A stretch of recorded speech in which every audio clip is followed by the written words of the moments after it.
दीजिए। यदि जलियांवाला बाग में कुछ नहीं हुआ है तो कांग्रेस दोषी है। आप अपने दोस्त को सरकार के ऊपर नहीं ला सकते हो। मेरे कहने का मतलब केवल इतना ही है कि कांग्रेस ने यदि जो शहीद हुए, शंभवी जी का नाम लिया है मैंने, शंभवी जी बोले। धन्यवाद सभापति, दे दीजिए। धन्यवाद सभापति महोदय, आपने इतने गंभीर विषय पर बात सुन लीजिए, इतने गंभीर विषय पर बोलने का अवसर दिया। प्लीज। इस मौके पर हम आभार व्यक्त करेंगे हमारे पार्टी के राष्ट्रीय अध्यक्ष श्री चिराग पासवान जी का, क्योंकि दोनों तरफ से देख रहे हैं कि बहुत कद्दावर, बहुत सीनियर नेता संविधान के चर्चे पर बोल रहे हैं, पर एक पहली बार जीत कर आई हुई महिला युवा सांसद को संविधान के चर्चे पर बोलने का मौका दिया। इसके लिए हम हमारे राष्ट्रीय अध्यक्ष श्री चिराग पासवान जी के आभारी हैं। इस सदन में सबसे युवा सांसद होने के नाते हमें गर्व की अनुभूति हो रही है कि हम उस वर्ष इस सदन में शपथ लिए जिस वर्ष संविधान अपना 75वां वर्ष का उत्सव मना रहे हैं।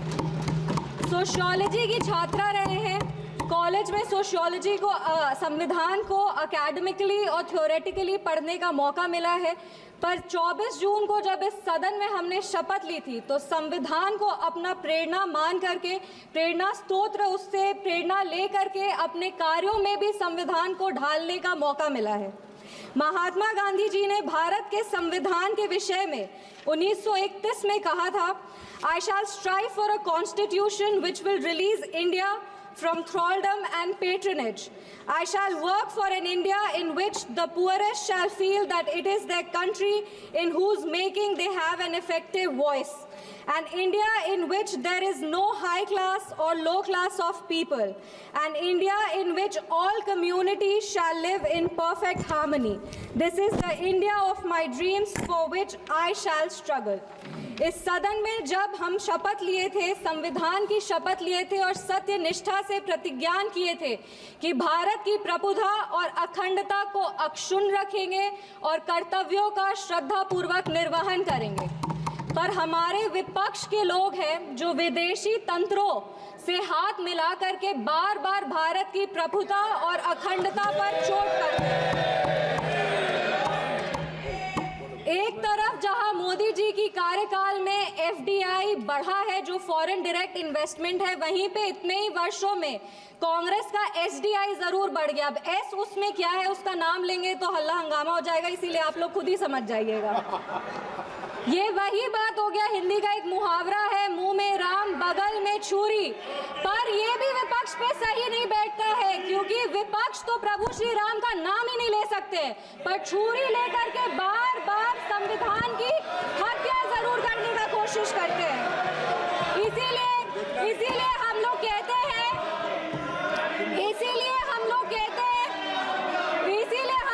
हैं कि संविधान नेता के हाथ में नहीं, संविधान नेता के दिल में होना चाहिए।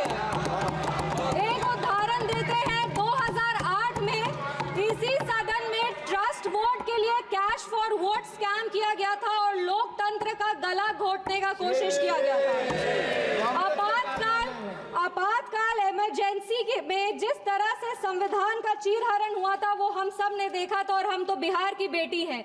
बिहार के एक पुत्र थे जयप्रकाश नारायण जी, जिन्होंने इसी दिल्ली में रामलीला मैदान में राष्ट्रकवि रामधारी सिंह दिनकर की एक कविता पढ़ी थी, सिंहासन खाली करो कि जनता आती है। उसने कांग्रेस की जड़ों को हिला दिया था और भारत में एक नई क्रांति का आह्वान किया था।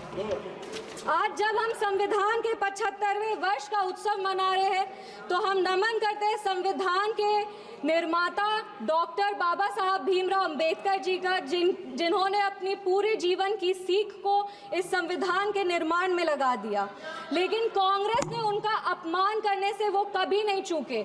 जिस संविधान सभा सेंट्रल हॉल में संविधान पे चर्चा हुई, संविधान लिखा गया, उस सेंट्रल हॉल में बाबा साहब की चित्र तक को इन्होंने लगने नहीं दिया। इनके कार्यकाल के 2 प्रधानमंत्री ने खुद भारत रत्न लिया सर मैम, लेकिन बाबा साहब को भारत रत्न नहीं देने दिया। मैं नमन करती हूँ उन सभी संविधान सभा के सदस्यों का जिन्होंने 2 साल 11 महीने और 17 दिन में इस संविधान को आकार दिया।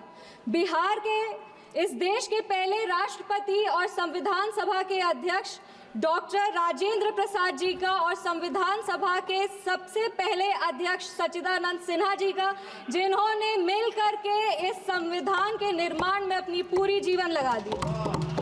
संविधान, विपक्ष को कहना चाहेंगे कि संविधान सिर्फ आर्टिकल्स और प्रिंसिपल्स नहीं है, ये एक ग्रंथ है, ये आम आदमी का भरोसा है, ये आम आदमी की आस है, ये इस देश के नागरिक को वो महसूस कराता है कि वो स्वतंत्र है, सशक्त है और सुरक्षित भी है। इस संविधान की ताकत ही है कि आज इस 25 साल की युवा महिला सांसद इस सदन में महिलाओं की आवाज बनी है। ये संविधान की ताकत है कि इस देश के सबसे उच्च पद पर एक आदिवासी समुदाय की महिला विराजमान है। ये संविधान की ताकत है कि हमारे प्रधानमंत्री एक गरीब परिवार के सदस्य हैं और इस संविधान की ही ताकत है कि जननायक कर्पूरी ठाकुर जैसे व्यक्ति जो एक पिछड़े वर्ग से आते थे वो बिहार प्रदेश जैसे राज्य के मुख्यमंत्री बने।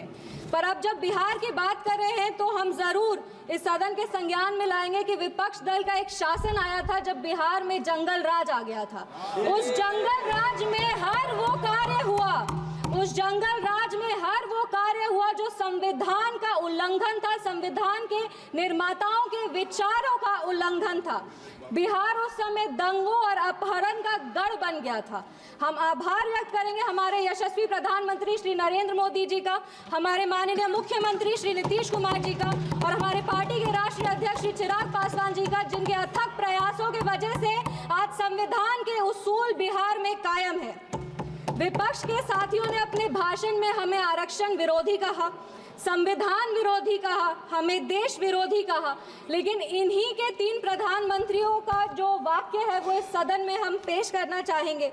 सबसे पहले जवाहरलाल नेहरू जी ने 1961 में लिखा था, I do not like reservation in any form, especially reservation in jobs. I am against any such step that promotes inefficiency and takes us towards mediocrity.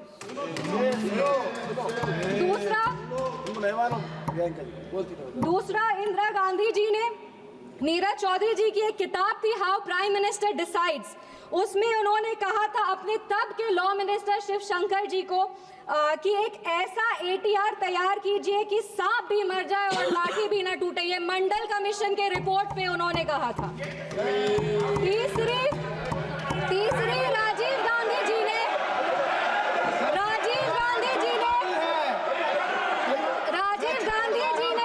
एक इंटरव्यू में आलोक मेहता को कहा था मार्च 1985 में, नो प्रमोशन ऑफ।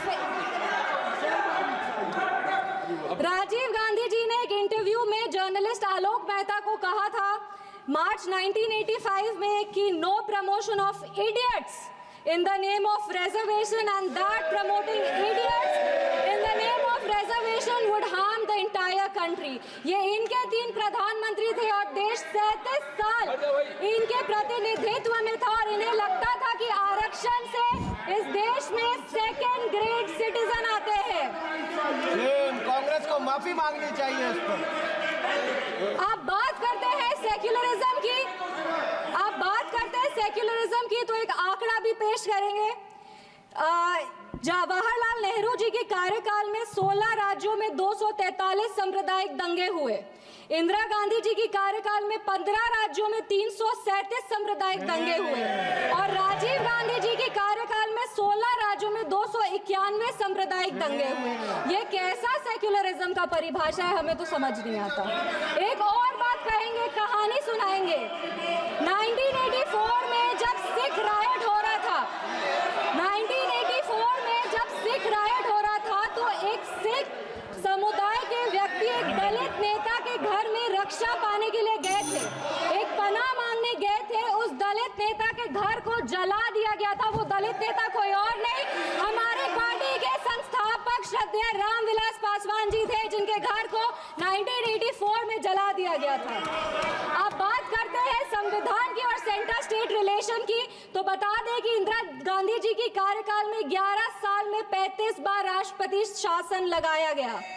एक महिला, एक युवा और एक दलित सांसद होने के नाते हमें गर्व होता है कि हमारी सरकार एक ऐसी सरकार है जिसने संविधान के उसूल को अटल रखा है। हमारी सरकार ने संविधान को मजबूत करने का काम किया है। पिछड़े 2 मिनट बस खत्म करें। पिछड़े आयोग को संवैधानिक दर्जा हमारी सरकार ने दिया। पिछड़े वर्ग से आर्थिक रूप से कमजोर जो व्यक्ति आते हैं उनको आरक्षण हमारी सरकार ने दिया। इनके पास महिला प्रधानमंत्री थी, पर हमारे प्रधानमंत्री ने नारी शक्ति वंदन अधिनियम ला करके 33% आरक्षण दे करके महिलाओं के आवाज को अगर मजबूती किसी ने दी है तो वो हमारे यशस्वी प्रधानमंत्री श्री नरेंद्र मोदी जी। 1 मिनट। एनडीए की सरकार ने बिहार में हमारे प्रधानमंत्री, हमारे माननीय मुख्यमंत्री श्री नीतीश कुमार जी और हमारे पार्टी के राष्ट्रीय अध्यक्ष श्री चिराग पासवान जी के नेतृत्व में संविधान के सभी प्रावधानों को मजबूती से वापस लाए हैं और यही प्रयास करते हैं कि संविधान को अपना प्रेरणा मानकर योजनाएं बनाए जो हर वो नागरिक तक पहुंचे जो जरूरतमंद है। अंत में अपने वाणी को 4 पंक्ति पढ़ के बैठ जाओ दादा। 4 पंक्ति बैठ जाओ दादा। 4 पंक्ति पढ़कर अपने वाणी को विराम देंगे। हर रंग को खुद में समेट कर जो बेखौफ खड़ा है, जाति और धर्म के दायरे से जो आगे बढ़ा है, नैतिक निष्पक्ष समावेशी संविधान ही है वो जो 75 वर्षों बाद भी सहज खड़ा है। धन्यवाद। जय हिंद, जय बिहार।